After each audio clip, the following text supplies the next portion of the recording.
suis visible avec tous ces romans. Hello, bienvenue dans une nouvelle vidéo. Aujourd'hui, je vous fais la vidéo assez célèbre sur les réseaux sociaux, 25 livres pour 2025. J'aime bien les chiffres, là, je suis en 0 ou en 5, donc ça tombait bien. Et j'ai déjà fait ça en 2024, mais j'avais pas fait de vidéo, mais j'avais pris ma palle et j'avais numéroté 24 livres que j'avais envie de lire en 2024. C'était un mix de romans qui venaient d'entrer dans ma palle et de romans beaucoup plus anciens. Et j'étais assez contente parce que j'en ai quand même lu 21, donc j'avais envie de réitérer l'expérience cette année et de vous en faire profiter. Ce qui caractérise vraiment les romans, vous allez le voir, c'est qu'il y en a beaucoup qui sont des pavés.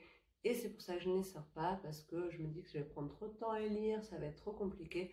Alors que comme je vous disais dans ma vidéo bilan, j'ai au contraire envie de prendre le temps pour ces gros romans et c'est pas grave si je lis moins. Les principaux romans qui composent cette palle de romans incontournables pour 2025, c'est de la fantasy.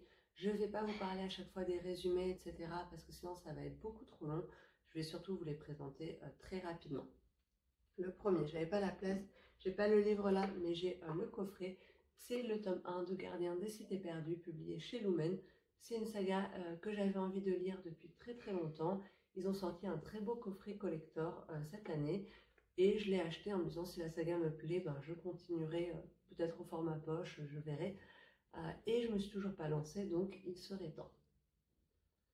Ensuite, il y a Masquerade of the Heart de Cathy Rose Poole. Là, c'est une édition All Crate.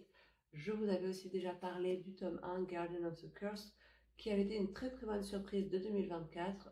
Une fantasy young adulte que j'avais trouvé très bien menée, avec un univers hyper intéressant, des personnages attachants, une enquête. C'est très chouette, c'est une duologie, donc je veux vraiment lire le deuxième tome avant que le premier soit caché, enfin perdu dans les tréfonds de ma mémoire et que je n'apprécie pas du coup l'expérience de ce tome 2. Un roman qui est absolument énorme, c'est Babel de Rebecca Kuang. J'ai adoré Yellowface qui a été un de mes coups de cœur de l'année 2024, donc j'ai envie de lire le reste de ses écrits. Et celui-là a eu énormément de succès, vous pouvez voir qu'il est toujours sous blister. Je me suis dépêchée de l'acheter quand il est sorti. Et finalement, je ne le sors pas, je ne sais pas pourquoi, parce que je suis sûre que ça va me plaire, ou en tout cas, ça va être hyper intéressant et que ça va aborder des sujets intéressants. Donc, il n'y a plus qu'à. Ensuite, deux romans que je vous présente en même temps, c'est Siege and Storm et Rune and Rising de Liba Dugo. Ce sont les tomes 2 et 3 de sa saga Shadow and Bone. J'ai lu le tome 1 en fin d'année, j'ai bien aimé, beaucoup plus que la série télé en tout cas qui m'avait plutôt déçue. J'ai été surprise de trouver que c'était vraiment, vraiment chouette. Alors ça reste très young adulte, même limite j'ai trouvé des fois un peu jeunesse, avec des enjeux young adulte. Donc on a le thème de l'élu, on a un petit triangle amoureux, on a des épreuves, etc. Mais c'était franchement chouette à lire et j'ai hâte de connaître la suite. Donc j'espère lire ces deux tomes, comme ça au moins j'aurai fini cette saga en 2025. Un roman que j'ai longtemps laissé traîner, c'est What the River Knows de Isabelle Ibanez. Pourquoi? Parce que je l'ai reçu dans la box Illumicrate et sur un groupe Discord où on lit les romans sortis dans les box. En fait, ceux qui l'ont lu ont tous globalement détesté ou abandonné, ont trouvé que c'était vachement nul. Et du coup, ça avait complètement émoussé mon intérêt pour ce roman. Et là, il vient de sortir en français, donc on en entend parler de nouveau. Et j'ai aussi entendu des avis hyper positifs dessus depuis. Du coup, j'ai envie de me faire mon propre avis. Peut-être que je vais pas aimer, peut-être que je vais adorer, mais j'ai envie qu'ils sortent de ma palle. Même chose pour les deux prochains romans à venir. Ce sont des romans que j'ai eu dans des box, que j'ai laissé traîner, qui n'ont pas forcément eu des très bons avis. Et du coup, ça ne me motive pas à les lire. Mais j'aimerais me fixer une fois pour toutes cette année. Soit je les commence, j'aime pas et je les revends ou je les abandonne. Soit j'aime bien et à ce moment-là, je peux continuer la saga. Même chose pour les deux prochains romans à venir. Parmi ces romans-là, il y a Zara, qui, j'allais vous dire de quoi ça parle, mais honnêtement, je ne me rappelle même plus, qui comme ça ne m'attire pas énormément. J'ai l'impression que c'est un peu du vu et revu, et même si c'est du vu et revu de saga, je n'ai pas forcément lu. C'est pas des choses qui m'ont attiré jusqu'à présent. Il faisait partie de la box. Je l'ai pris parce que j'étais curieuse sur le moment, mais maintenant plus trop. Et de la même façon, dans une box All Crate, j'ai eu Omen of Ice, et j'ai l'impression que c'est un peu toujours la même chose, des fées, une romantaisie young adulte, sans grande originalité, mais il n'est pas très gros. En soi, il fait 350 pages, c'est écrit plutôt grand. Je me dis, je pourrais le lire en quelques jours, ou même je pourrais au moins lire une cinquantaine de pages. Et si vraiment je sens que j'ai aucun intérêt pour l'histoire, si je sens que j'ai pas du tout envie de lire les tomes d'après, ben au moins je l'abandonne et ce sera ça de moins dans ma palle. Ensuite, un énorme pavé, La passeuse de mots, tome 1. Il est vraiment hyper lourd, rien qu'à porter. Je vous montre combien de pages il fait. 730. Ok, il est écrit assez gros en fait. Mais voilà, ce roman, je l'ai dans ma palle depuis très longtemps. Il y a des avis mitigés, des personnes qui louent la prose qui est absolument magnifique, d'autres qui disent qu'elle est un peu trop pompeuse, un peu trop enrichie artificiellement et que ça rend le récit indigeste. Donc j'ai envie de me faire mon propre avis. Ce qui m'a aussi retardé, c'est que je pensais que c'était une trilogie. Et en fait non, il y a un 4e tome qui est sorti, il y a d'autres tomes attendus. Je ne sais pas jusqu'où ça va aller. Et c'était pas ce que j'attendais à la base. Et donc je suis moins motivée. Mais là encore, autant le lire et après décider si je veux lire la suite ou pas. Mais il faut que je me fasse mon idée. Un roman qui a eu un succès dingue. Je me suis précipitée pour l'acheter en anglais dans une édition super belle. Je l'ai acheté aussi en français dans une édition super belle. Je ne l'ai toujours pas lu, c'est Fourth Wing. Parce que sur le moment, j'ai pas eu envie de le lire tout de suite. J'avais envie de la voir, de le lire, mais pas tout de suite parce qu'il y avait un peu trop de hype. Et maintenant, ça s'est calmé. Il y a beaucoup d'avis négatifs qui ressortent dans un second temps. Encore plus pour le tome 2, le tome 3 doit sortir bientôt. Donc ça m'a un peu moins motivée, mais en même temps, je pense que c'est vraiment le genre de roman que je pourrais aimer. J'ai l'impression qu'il y a un peu une vibe à la Sarah J. Maas. Et comme j'ai vraiment beaucoup aimé Crescent City, même si ça n'a aucun rapport, hein, je sais, mais je ne peux pas m'empêcher de me dire que je vais peut-être bien aimer aussi. Maintenant, on va passer, je réfléchis au classique. Un premier qui n'est pas là parce que je l'ai déjà lu. Il s'agit de La lettre écarlate de Nathaniel Hawthorne que j'ai lu dans la très belle édition de Tibère. C'était un classique que j'avais envie de lire depuis longtemps. Je l'ai reçu il n'y a pas longtemps et je l'ai lu quasiment dans la foulée. Ça n'a pas été une lecture que j'ai adorée. Je vous en parlerai en objet de lecture, mais je suis contente qu'il soit enfin sorti de ma palle. Un autre classique qui traîne depuis très très longtemps dans ma palle, c'est Notre-Dame de Paris de Victor Hugo. Voilà, il est pas si gros que ça en fait, il fait ouais, 450 pages, je m'attendais à plus. Et j'ai très très envie de le lire. Victor Hugo, j'ai pas lu grand chose, j'ai lu Les Misérables en version abrégée enfant, j'ai lu beaucoup de ses poèmes. Je sais pas si j'ai lu autre chose de lui, mais en tout cas c'est un auteur qui m'attire. Ce roman a quand même pas mal de succès, je suis sûre que ça peut me plaire, il faut juste que je m'y mette. Un autre classique qui traîne depuis très très longtemps. Alors d'autres romans, je ne sais pas si on peut les appeler les classiques, on va plutôt parler de, non, romans classiques contemporains en tout cas.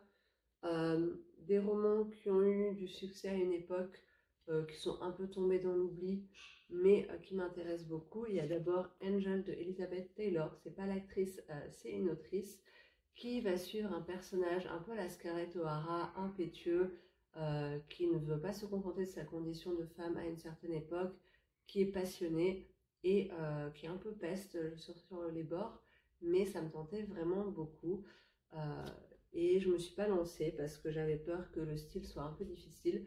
Mais j'ai lu un roman d'elle l'année dernière, qui était beaucoup plus petit cependant, et qui est très bien passé, donc pourquoi pas lire celui-ci. Ensuite, il y a Cheerfulness Breaks In de Angela Circle. C'est un roman qui se passe dans un petit village pendant la Seconde Guerre mondiale. C'est une autrice avec qui j'ai eu une expérience mitigée jusqu'à présent, un roman que j'ai pas du tout aimé, un roman que j'ai adoré, et donc j'ai envie de pouvoir trancher avec ce 3e roman. Passons à la dystopie. Il y a Absolu, Les Effacés de Margot de Seine, c'est le tome 2 de sa saga.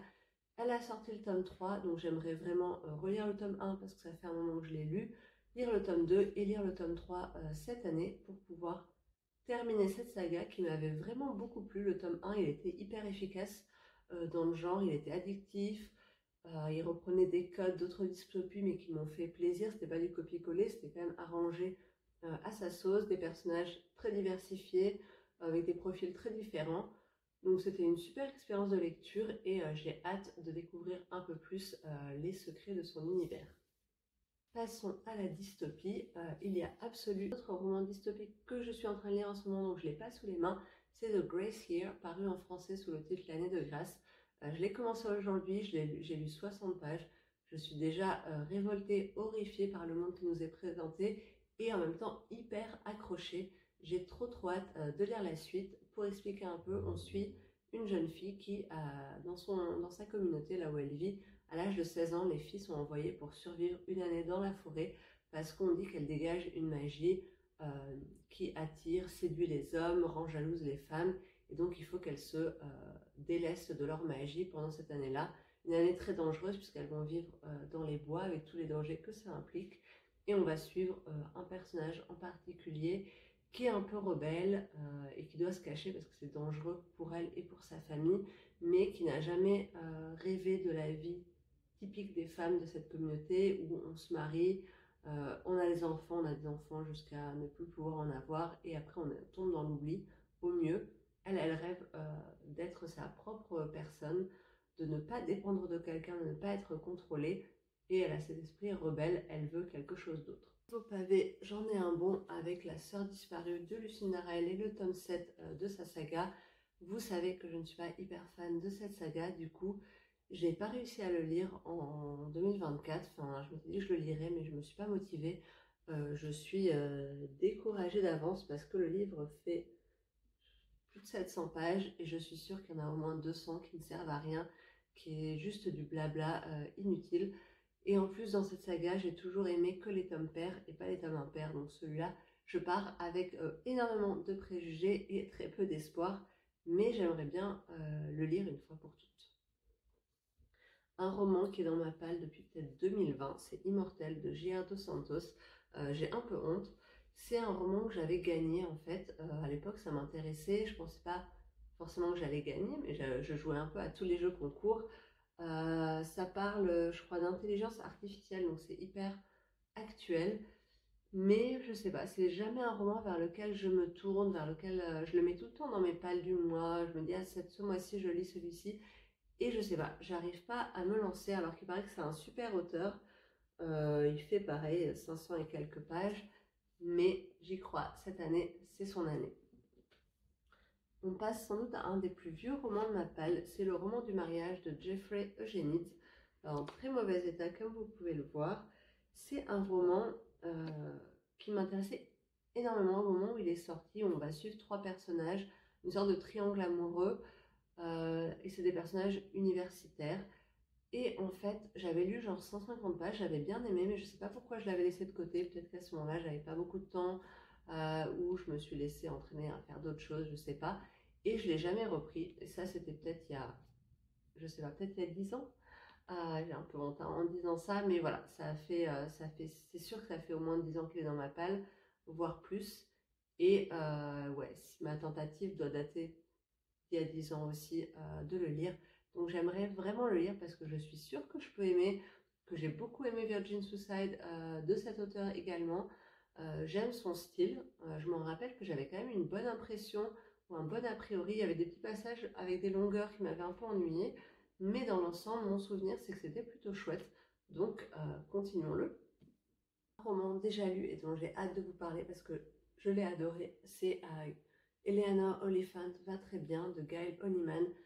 C'est un roman doux, amer, hyper attachant, avec une héroïne hyper attendrissante, qui a beaucoup de traumas, qui essaie de s'en sortir en mettant en place des mécanismes de défense très poussés, au point qu'elle ne se rend pas du tout compte elle-même à quel point elle s'est cloisonnée dans cet univers. Elle est tellement seule, elle ressent tellement de solitude et en même temps, elle n'est pas vraiment capable d'aller vers les autres. Puis un jour, tout va changer, on va la voir s'ouvrir un peu. C'est un roman que j'adorerais voir adapté. Je pense que ça pourrait vraiment faire quelque chose de feel good, mais cette fois-ci je le dis pas dans le sens négatif que je donne habituellement à ce terme, plutôt feel good dans le sens où on a une histoire qui est triste, douce amère, avec des côtés très dramatiques, mais qui en même temps donne de l'espoir, motive et se finit. Quand ça se finit, tout n'est pas résolu, mais on sait que ça va vers le mieux et ça nous fait plaisir. Et je trouve que ce serait un super roman en adaptation et je l'ai vraiment adoré. Ensuite, Petite fille perdue de Angela Marsons, qui est le tome 3 de sa saga Kingstones. Saga que j'adore, vraiment j'avais beaucoup aimé le premier tome et alors le tome 2 je l'avais dévoré en moins d'une journée tellement j'étais accrochée. Ce qui fait que je ne me lance pas dans celui-ci, c'est que ça parle de deux petites filles qui sont enlevées et les familles reçoivent comme règle que celle qui donnera le plus d'argent reverra sa fille vivante. Et maintenant que j'ai moi-même une petite fille, rien qu'en entendant ce résumé, ça me glace le sang. Je ne sais pas si je suis capable de le lire avec suffisamment de recul et de froideur d'esprit, on va dire. Donc, j'arrête pas de le repousser. Pareil, c'est un roman que je mets dans mes pales mensuelles depuis que je l'ai acheté chaque mois. Là encore, en janvier, je suis censée le lire. Je suis absolument sûre que je ne vais pas le lire. Mais voilà, j'aimerais quand même qu'il y passe cette année. Un très beau roman, en tout cas sur l'aspect extérieur, puisque je ne l'ai pas encore lu, c'est Parmi les fleurs, Bruce les secrets de Adrienne Young. C'est un roman qui est plutôt fantastique, en tout cas avec des touches magiques, qui va suivre plusieurs générations de femmes. Et cette collection HarperCollins Au gré du monde me faisait hyper envie. J'ai vu passer un peu leur parution l'année dernière et je me suis dit, ah ben la plupart, ça me donnait envie de les lire. Celle-là, c'est celle qui me tentait le plus, donc je me lance avec celle-ci et j'espère en découvrir d'autres. Un autre roman qui est dans ma palle depuis hyper longtemps parce qu'au moment où j'en ai entendu parler et où le résumé m'a accroché, il me le fallait absolument là, maintenant, tout de suite. Résultat, 3-4 ans plus tard, il est toujours là. C'est Toute la lumière que nous ne pouvons voir de Anthony Doerr qui va se passer pendant l'occupation où on va suivre un jeune nazi et une jeune aveugle. Et leurs parcours vont se croiser, mais je ne sais pas trop comment. Pareil, c'est un roman qui est assez long, il fait 700 pages. Du coup, à chaque fois, j'ai envie de le lire, mais je me lance pas parce que je me dis que ça va me prendre trop de temps. Mais c'est trop dommage parce que j'ai très envie de le lire. Le résumé m'intéresse énormément. Il a eu le prix Pulitzer. Je ne suis pas très prix littéraire de manière générale, mais le prix Pulitzer, j'ai remarqué a posteriori quand je regarde la liste qu'il y a beaucoup de romans qui l'ont eu, qui sont des romans que j'ai adorés, donc je fais assez confiance. Un de mes objectifs de 2025, c'est de lire plus de littérature américaine, et notamment des romans de chez Gallmeister, qui est une maison d'édition dont je n'ai pas lu suffisamment de romans à mon goût, parce que j'aime vraiment beaucoup ce qu'ils font. Et j'ai acheté Les 12 tribus d'Ati de Ayanna Matisse, qui est un roman où on va suivre une femme durant sa vie, on va suivre la vie de ses enfants, de ses petits-enfants également. Ça a l'air d'être vraiment tout ce que j'aime, de l'historique, du familial, petite histoire dans la grande histoire, avec ce côté très caractéristique de la littérature du vieux Sud, vous voyez. Et en plus, ça rentre hyper bien dans le challenge qu'organise la pile à lire d'Emily sur Instagram, qui est un challenge de littérature américaine, où le but c'est d'essayer de lire un livre par état si on y arrive, ou sinon de lire au moins 5 livres venant de 5 états différents. Clairement, je ne me vois pas lire 50 livres américains cette année parce que c'est pas la littérature que je lis le plus. Je pense que je lis surtout de la littérature anglaise et je pense de la française. Mais si je pouvais au moins en lire une vingtaine, ce serait un super bon objectif. Et pourquoi ne pas commencer par celui-ci? Et enfin, on finit par ce très beau roman, Un Noël à Blakey Castle de Laetitia Arnoux, qui a une maison d'édition et qui autopublie ses romans, mais finalement elle a sa maison d'édition. Elle fait des campagnes Ulule à chaque fois. Je vois passer beaucoup de romans et celui-là c'est celui qui me tentait le plus parce que c'est un roman à Noël, ambiance victorienne. Ça me fait un peu penser à un chant de Noël de Dickens. Je ne sais pas si j'ai raison de penser ça ou pas. Et la couverture est très belle, l'histoire me tentait bien, j'ai raté le coche cette année pour Noël, mais mon objectif ce serait de le lire en décembre prochain. Cette vidéo est maintenant terminée, j'espère que ça vous aura plu. N'hésitez pas à me dire si parmi ces 25 livres présentés, il y en a certains que vous avez lus et où vous pensez que je devrais me jeter dessus le plus vite possible, ou alors est-ce qu'il y en a certains où vous me dites clairement c'est pas des bons choix, à voir ce que tu vas en penser, mais moi je l'ai pas trop aimé. Je suis très curieuse d'entendre vos avis et à bientôt pour de nouvelles vidéos. Salut!